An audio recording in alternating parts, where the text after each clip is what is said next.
இயேசு உங்களை நேசிக்கிறார். பிரியமானவர்களை, இந்த நாளில் ஆண்டவர் நம்மளோடு பேசும்படியாய் வேதத்திலிருந்து நான் வசனங்களை கூட வாசித்து ஆண்டவர் நம்மளோடு இடைபெறுகிற காரியத்தை பார்ப்போம். அது சங்கீதம் 100 ஸ்தோத்திர சங்கீதம் என்று எழுதப்பட்டிருக்கிறது. பூமியின் குடிகளே, எல்லோரும் கர்த்தரை கம்பீரமாய் பாடுங்கள், மகிழ்ச்சியோட கர்த்தருக்கு ஆராதனை செய்து ஆனந்த சத்தத்தோட அவர் சன்னதி முன் வாருங்கள். கர்த்தரே தேவன் என்று அறியுங்கள், நாம் அல்ல, அவரே நம்மை உண்டாக்கினார். நாம் அவர் ஜனங்களும் அவர் மேய்ச்சலின் ஆடுகளுமாய் இருக்கிறோம். அவர் வாசல்களில் துதியோடும் அவர் பிரகாரங்களில் புகழ்ச்சியோடும் பிரவேசித்து அவரை துதித்து அவருடைய நாமத்தை ஸ்தோத்தரியுங்கள். கர்த்தர் நல்லவர், அவருடைய கிருபை என்றென்றைக்கும், அவருடைய உண்மை தலைமுறை தலைமுறைக்கும் உள்ளது. பிரியமானவர்களே, ஆண்டவர் இந்த ஸ்தோத்திர சங்கீதம் என்று இந்த வசனத்தை அதிகாரத்தை எழுதி வைத்ததின் நோக்கம், பூமியின் குடிகளே, நீங்கள் எல்லோரும் கர்த்தரை கம்பீரமாய் பாடுங்கள். பூமியில் இருக்கிற குடிகள் யாவும் கர்த்தரை கம்பீரமாய் பாடும்படியாய் ஆண்டவர் சொல்லுகிறது நாம் அறிந்திருக்கிறோம். பிரியமானவர்களே, மனிதன் விசேஷமாய் படைக்கப்பட்டவன், தேவனுடைய சாயலாய். மற்ற எல்லாத்தையும் ஆண்டவர் ஒரு வார்த்தையில உண்டாவது அப்படின்னு சொன்னா எல்லாம் உண்டாச்சு அப்படின்னு சொல்லி நம்ம வேதத்துல வாசிக்கிறோம். இரவை உண்டாகட்டும், பகலை உண்டாகட்டும், சூரியன் உண்டாகட்டும், நட்சத்திரம் உண்டாகட்டும், மரம் உண்டாகட்டும், கொடி உண்டாகட்டும், எல்லாத்தையும் எல்லா பயிர் வகைகள்லாம் உண்டாகட்டும் சொல்லதான் செஞ்சார். ஆனா மனிதனை ஆண்டவர் விசேஷமாய் அவருடைய சாயலாய் களிமண்ணில் செய்து அவருடைய ஜீவ சுவாசத்தை கொடுத்தார் என்று நாம் வசிக்கிறோம். பிரியமானவர்களே, பாருங்க, மனிதனை ஆண்டவர் விசேஷமாய் படைத்தார். விசேஷமாய் படைத்ததற்கு ஒரு நோக்கம் உண்டு.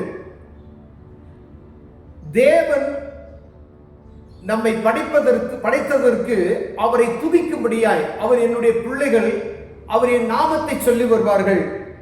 அதுதான் பாருங்க, பூமியின் குடிகளை, பூமியில உண்டாகின்ற எல்லா மனுஷன் ஆண்டவர் தான் உருவாக்கினார். கர்த்தரை கம்பீரமாய் பாடுங்கள், மகிழ்ச்சியோட கர்த்தரை ஆராதனை செய்யுங்கள். ஆவி ஆண்டவர் எப்பயும் துதித்துக் கொண்டே இருக்கணும், ஆண்டவரை மகிமைப்படுத்திக் கொண்டே இருக்கணும். அவர் விரும்புகிறதா தான் எப்பொழுதும் எப்பொழுதும் ஆண்டவரை துதிக்கிற ஒரு துதி நமக்குள் இருக்க வேண்டும்படியாய் ஆண்டவர் விரும்புகிறார். அதற்காகவே மனிதனை படைத்தார் ஆண்டவர். அப்படின்னா நம்ம என்ன நிலைமையில் ஆண்டவரை துதிக்கிறோம்? நாட்கள் உருண்டோட உருண்டோட உருண்டோட ஆண்டவர் படைத்த மனிதன் பாவத்தை செய்தான். ஆண்டவர் மனிதனை படைத்ததுக்கு வருத்தம் என்று சொல்லி அனைவரையும் அழித்து போட்டார். நோவாவின் காலத்துல ஜலப்பிரளயம் எல்லாத்தையும் அழித்து போட்டது. அதிலிருந்து ஒரு 8 பேரை மீட்டெடுத்தார். அதில் இருக்கிற ஜனம் ஆண்டவருக்கு விசுவாசம் உள்ள ஜனம் என்று அதிலிருந்து ஜனங்களை உருவாக்கினார். அங்கு பாசைகள் தாறுமாறாக்கப்பட்டது. ஜனங்கள் பிரிந்து சென்றார்கள். பிரிந்து சென்ற ஜனங்கள் அவர்கள் ஒவ்வொருவரும் ஒவ்வொரு விதமான மனிதர்களாய் மாறி போனார்கள். மீண்டுமாய் ஆண்டவருக்கு மகிமை செலுத்தப்படாதபடிக்கு, ஆண்டவருக்கு கோபப்படுத்தக்கூடிய காரியங்களை, கண்டவைகள் எல்லாம் பார்த்தவையெல்லாம் கடவுள் என்று சொல்லி அவர்கள் ஆராதிக்கிறதை நாம் பார்க்க முடிகிறது. பிரியமானவர்களே, அங்கு வாசைகள் தாறுமாறாக்கப்பட்டது. ஜனங்கள் எல்லாரும் பிரிந்து போனார்கள். எங்கும் சிதறி போன ஜனங்கள் அவரவர்களுக்கு ஒரு ஆராதனையை உருவாக்கி கொண்டார்கள். மீண்டும் ஆண்டவர் ஆபிரகாமை தேர்ந்தெடுத்ததை நாம் பார்க்க முடிகிறது. ஊர் என்ற ஊர்ல அவரும் விக்கிரக ஆராதனைக்குள் ஒரு மூழ்கி கிடந்த ஒரு மனிதனை பிரித்தெடுக்கிறார். இவன் இருதயத்துக்கு ஏற்றவன் என்று சொல்லி ஆண்டவர் பிரித்தெடுத்த மனிதன் அவர் வார்த்தைக்கு கட்டுப்படுத்தி வருகிறார். இவர்கள் மூலமாய் ஒரு புது சன்னதியை நான் உருவாக்குவேன், அவர்கள் என் துதியை சொல்லி வருவார்கள் என்று சொல்லி இஸ்ரவேல் என்ற ஜனத்தை உருவாக்கினார். எல்லாவற்றையும் நம்ம அறிந்திருக்கிறோம். மீண்டுமாய் ஜனங்கள் பாவம் செய்தார்கள். ஆண்டவராய் இயேசு கிறிஸ்து, கர்த்தர் தேவன் என்று அறியுங்கள், நாம் அவர் ஜனங்கள், அவர் மேய்ச்சலின் ஆடுகளுமாய் இருக்கிறோம். ஆண்டவராய் இயேசு கிறிஸ்து ஒரு ஆட்டுக்குட்டிய கையில வைத்திருக்கிற மாதிரி அநேக இடங்கள்ல நம்ம போட்டோஸ் பார்ப்போம். ஆனா ஆண்டவர் ஆடு மேய்த்தார் என்பதற்கு அர்த்தம் அல்ல. ஒவ்வொரு மனிதனுடைய ஆட்டை போல் அவர் பார்த்து நேசித்து அவர் வழி நடத்துகிறவராய் இருக்கிறார். பிரியமானவர்களே, அவர் வாசல்கள் துதியோட பிரவேசிக்கணும். மேய்ச்சலின் ஆடுகள் நாம. அதற்காக ஆண்டவராய் இயேசு கிறிஸ்துவை அனுப்பினார். ஆண்டவர் மனிதனுடைய பாவத்தை மன்னிக்கும் முடிவாய் பிதாவாகிய தேவன் தன் குமாரனை உருவாக்கி அவரையே பலியாக கொடுத்து இந்த ஜனங்களுடைய பாவத்தை மீட்டுக் கொண்டார். பிரியமானவர்களே, ஒரு குறிப்பிட்ட இனத்துக்கு மாத்திரமல்ல, உலகத்தில் இருக்கிற மீண்டுமாய் அனைத்து குடிகளுக்கும், இந்த பூமியில் இருக்கிற எல்லா குடிகளுக்கும் ஆண்டவருடைய ரத்தம் சிந்தப்பட்டிருக்கிறது.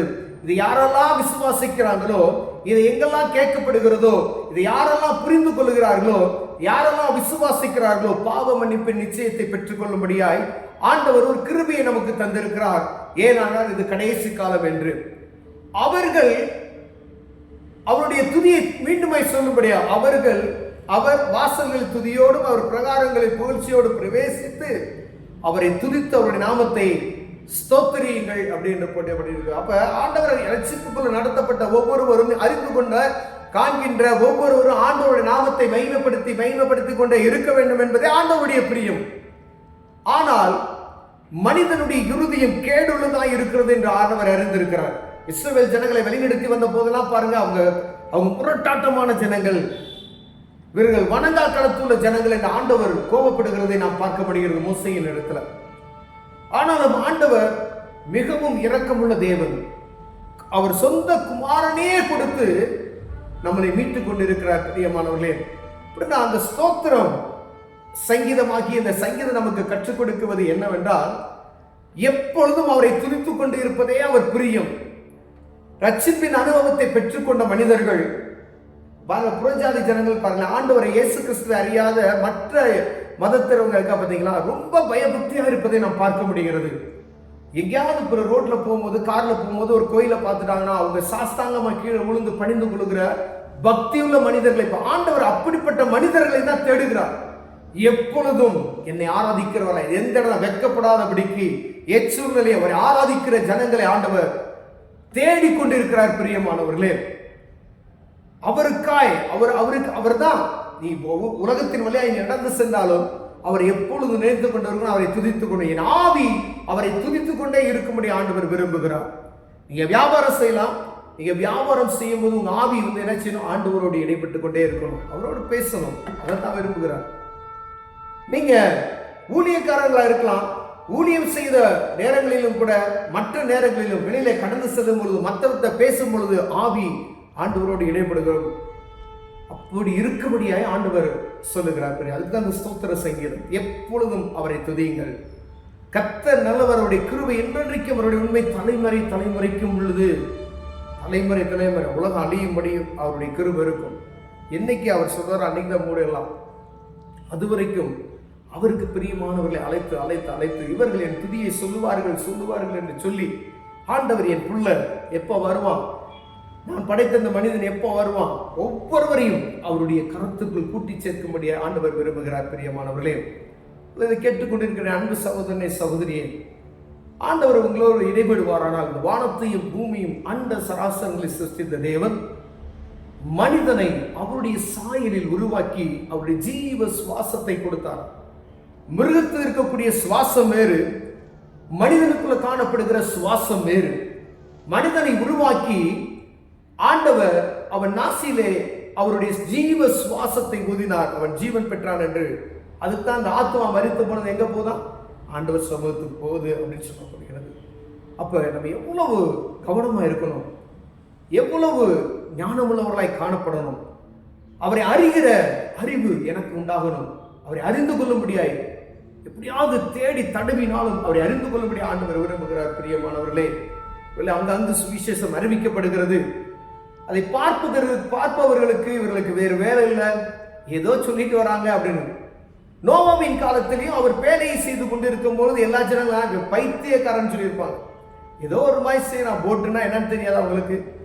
இந்த சுவிசேஷத்தை சொல்ற உலகம் அழிய போகுது, மழை வரப்போகுது, ஆனா யாரு கேட்கறதுக்கு மனதுள்ளவர்களா இல்லை. ஒரு நாள் வந்தது, எல்லாத்தையும் அழித்து போட்டு விட்டது. பிரியமானவர்களே, ஆண்டவர் உங்களோடு பேசுவார்கள், அவரை நோக்கி பாருங்கள், கர்த்தர் உங்களுக்கு உதவி செய்வார். கண்களை மூடுவோம். அன்பின் தகப்பனே, உம்மை ஆராதிப்பதற்கும் உம்மை துதித்துக் கொண்டே இருப்பதற்கும் எங்களை தெரிந்து கொண்டீர் ஆண்டவரே.